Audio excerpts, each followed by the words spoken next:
बहुत बहुत स्वागत आप सभी का। वेदर अलर्ट यूट्यूब चैनल आप देख रहे हैं और सबसे महत्वपूर्ण बात, आज वेदर अलर्ट चैनल पर 1050 सब्सक्राइबर कंप्लीट हुए हैं और उन सदस्यों को मैं बहुत बहुत आभार व्यक्त करता हूं। और अभी जो मेरे दर्शक देख रहे हैं उनका भी मैं बहुत बहुत धन्यवाद करता हूं। आपके ही सहयोग से आज इतनी बड़ी उपलब्धि प्राप्त हुई है और मैं उम्मीद करता हूं कि चैनल पर आप इसी तरह से बने रहेंगे और आपका सहयोग, आपका प्यार इसी तरह से चैनल को मिलता रहेगा। और मैं भी अपनी तरह से पूरी कोशिश करूंगा मौसम से जुड़ी जानकारी आप तक तत्कालीन समय में पहुंचाने के लिए। और इस वीडियो में बात में अरब सागर में बनने वाले संभावित चक्रवाती तूफान और बंगाल की खाड़ी में क्या कुछ सिस्टम बनेगा, साथ ही साथ मानसून 2023 की क्या कुछ परिस्थितियाँ रहेगी, क्योंकि मानसून फ़िलहाल अभी भी भारत के राज्यों पे नहीं पहुंचा है। और आज 4 जून है और 4 जून की ये तस्वीरें मैं आपको दिखाऊंगा आगे। तो ये 5 जून की तस्वीरें हैं और अरब सागर के ऊपर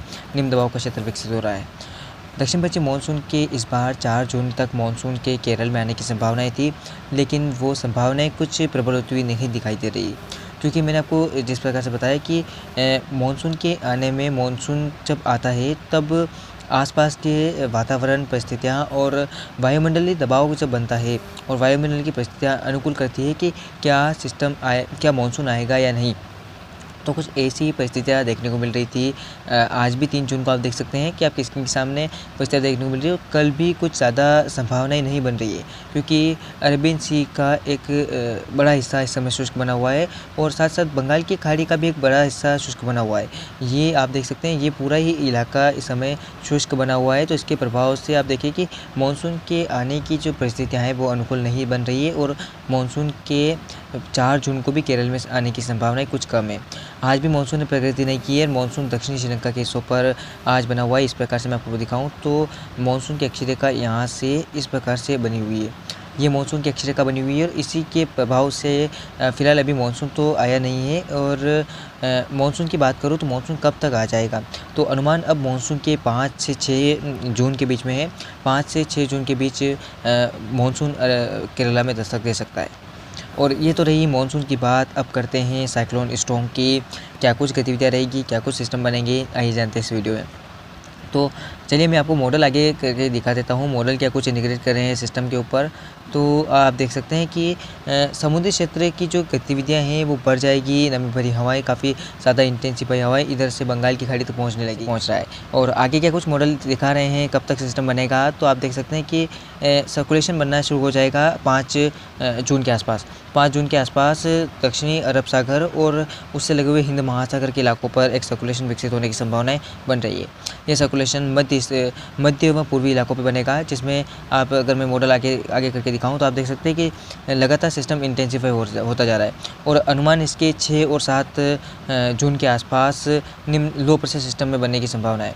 ये सिस्टम लो प्रेशर की इंटेंसिटी में पहुंच जाएगा 7 जून के आसपास। और आप देख सकते हैं कि इसके इर्द गिर्द हवाएं काफ़ी चल रही है और इसके प्रभाव से इस सिस्टम के जब सिस्टम बनेगा तो उसके प्रभाव से आप देख सकते हैं कि दक्षिण के कई शहरों में वर्षा होगी, जिसमें आप देख सकते हैं केरल, कर्नाटक और इन इलाकों पर बारिश की गतिविधियाँ बढ़ेगी। और जब ये सिस्टम बनेगा उस समय अगर ये काफ़ी स्पीड से जाता है और काफ़ी इंटेंसिव होकर जाता है ऊपर की तरफ, तो अनुमान इसके है कि मानसून को भी अपने साथ ले जा सकता है।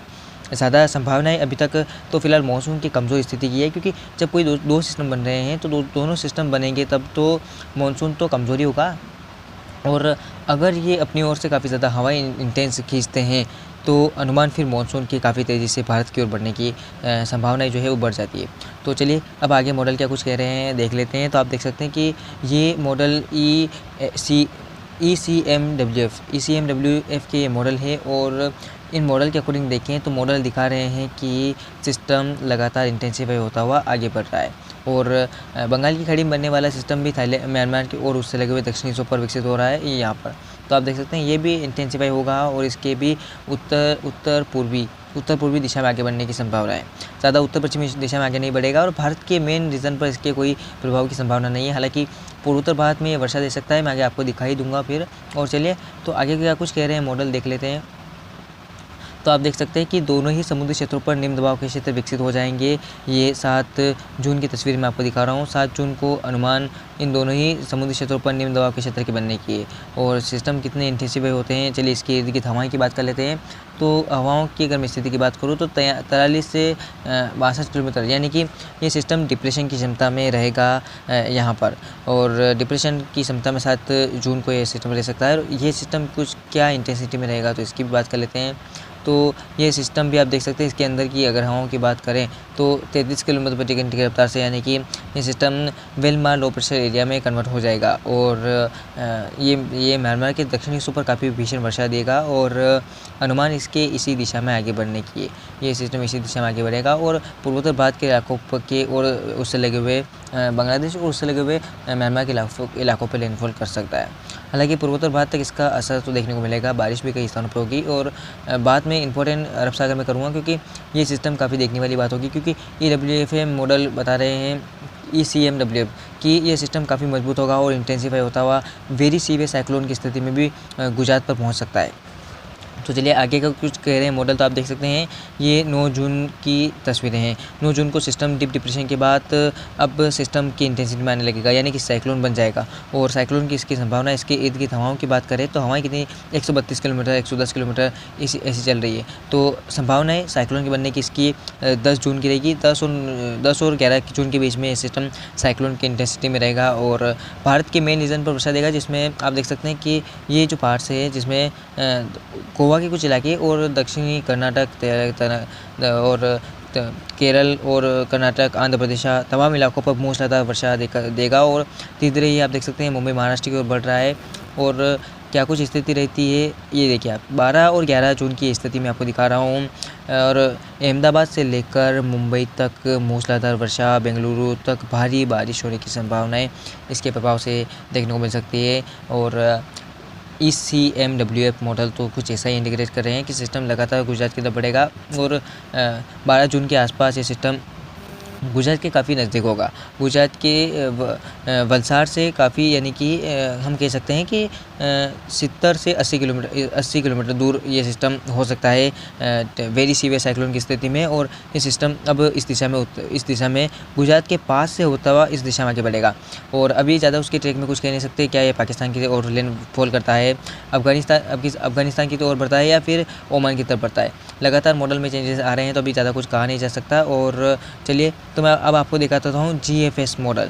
GFS मॉडल क्या कुछ दिखा रहे हैं, किन राज्यों पर खतरा रहेगा साइक्लोन का। और साथ साथ मैंने आपको बताया था कि ये सिस्टम मजबूत हो जाएगा, तो आप देख सकते हैं कि लगातार ये सिस्टम मजबूत होता जा रहा है। तो चलिए GFS मॉडल क्या कुछ दिखा रहे हैं, चलिए देख लेते हैं। तो पहले मैं पीछे ले जाता हूँ, बात करूँगा GFS मॉडल की। तो आप देख सकते हैं कि GFS मॉडल के अकॉर्डिंग देखें तो 7 जून तक सिस्टम के दक्षिणी व मध्य भागों पर विकसित होने की संभावना है। और ये सिस्टम इंटेंसिफाई होता हुआ आप देख सकते हैं आगे बढ़ रहा है। और आप देखिए कि ये सिस्टम भारत के मेन रीजन से काफ़ी दूर रहेगा, यानी कि कह सकते हैं 200-300 किलोमीटर दूर रहेगा। और आप देखिए कि उत्तर पश्चिमी दिशा में, यानी उत्तर पश्चिम दिशा में आगे बढ़ रहा है और लगातार भारत के तटीय इलाकों से दूर ही निकल रहा है। और हालांकि इसके भी, अगर ये सिस्टम इस प्रकार से बढ़ता है, GFS मॉडल जिस प्रकार से इंडिकेट कर रहे हैं, अगर इस प्रकार से भी आगे निकलता है तो भारत के मेन रीजन पर ज़्यादा खतरा नहीं होगा। हालांकि बारिश तो तमाम जगहों पर देता हुआ निकल जाएगा ये सिस्टम, जिसमें गुजरात के इलाके शामिल है, मुंबई महाराष्ट्र का इलाका शामिल है और दक्षिण के शहर शामिल है। लेकिन ये काफ़ी वेरी सीवियर साइक्लोन की इंटेंसिटी में रहेगा और काफ़ी भीषण चक्रवाती तूफान बन सकता है इसके अकॉर्डिंग हम देखें तो। और काफ़ी ज़्यादा हवा इसमें चल सकती है और अनुमान इसके वेरी सीवियर साइक्लोन की इंटेंसिटी तक है। और आप देख सकते हैं कि सिस्टम पूरी तरह से अफ़गानिस्तान की तरफ बढ़ रहा है। और अगर सिस्टम हिट करता है तो आप देख सकते हैं कि ओमान की अगर मैं बात करूं तो ओमान से क्या कुछ इसका रहेगा, तो ओमान के भी इलाकों पर इसके ज़्यादा लैंडफॉल करने की संभावना बन रही है। आप देख सकते हैं कि अगर सिस्टम इस प्रकार से बढ़ रहा है तो ओमान के इलाकों पर लैंडफॉल कर सकता है सिस्टम। और अगर इसी प्रकार से आगे बढ़ता है तो सिस्टम अफ़गानिस्तान की ओर भी बढ़ सकता है। हालांकि अभी ज़्यादा कुछ कह नहीं सकते, मॉडल ट्रैक बदल भी सकते हैं। और अगर सिस्टम में और भी बदलाव देखने को मिलता है तो कभी कभी सिस्टम ऐसे होते हैं रिकवर करते हुए भी फिर से जिस दिशा से आ रहे होते हैं या भारत की ओर बढ़ने की संभावना भी इनकी बढ़ जाती है। तो अभी मैं ज़्यादा कुछ कहूँगा नहीं, क्योंकि लगातार जब पास में समय आएगा तब वैसे भी जो है मॉडल ट्रैक बता देंगे कि क्या कुछ स्थिति रहेगी और क्या कुछ बारिश की संभावना बनेगी, क्या कुछ सिस्टम बनेंगे और कहाँ पर तबाही ज़्यादा मचेगी। तो अभी भी ज़्यादा कुछ कहा नहीं जा सकता। हालांकि बारिश की संभावनाएं इसके प्रभाव से काफ़ी भारत के कई राज्यों पे हो सकती है, जिसमें गुजरात, महाराष्ट्र, तेलंगाना, आंध्र प्रदेश, केरल से लेकर राजस्थान के दक्षिणी से और पश्चिम मध्य प्रदेश, इन इलाकों तक इंटेंस इसका प्रभाव देखने को मिल सकता है हमें। और बात करते हैं तेलंगाना के इलाकों की, तेलंगाना तक भी इंटेंस हवाएं इसकी पहुंच सकती है। काफ़ी भीषण साइक्लोन स्टॉर्म हो सकता है और साल का दूसरा चक्रवाती तूफान हो सकता है। इसका नाम होगा बिपाजॉय। बिपाजॉय चक्रवात का नाम बांग्लादेश की तरफ से दिया गया है। और आपको बता दूं कि बांग्लादेश के नामकरण की लिस्ट में बिपाजॉय चक्रवात पहले एक बार भी हमने देखा कि बंगाल की खाड़ी में बन रहा था, लेकिन वह सिस्टम इंटेंसिफाई नहीं हुआ और बना नहीं। लेकिन अरब सागर में बनने वाला सिस्टम बिपाजॉय अब इसका नाम होगा। और साल का पहला चक्रवाती तूफान मोका भी काफ़ी भीषण रहा और बंगाल की खाड़ी में सक्रिय हुआ। और मानसून की स्थिति भी मेरी नज़र रहेगी, मानसून क्या कुछ आगे बढ़ता है। तो अभी के लिए इस वीडियो में इतना ही, मिलते हैं अगले वीडियो के दौरान। और मैं उम्मीद करता हूँ मौसम से जुड़ी जानकारी आपको मिली होगी। और साइक्लोन के ऊपर लगातार मेरी भी नज़र बनी हुई है। मैं फिर से आपको नए टेक के साथ, नए अपडेट के साथ मिलूँगा। धन्यवाद।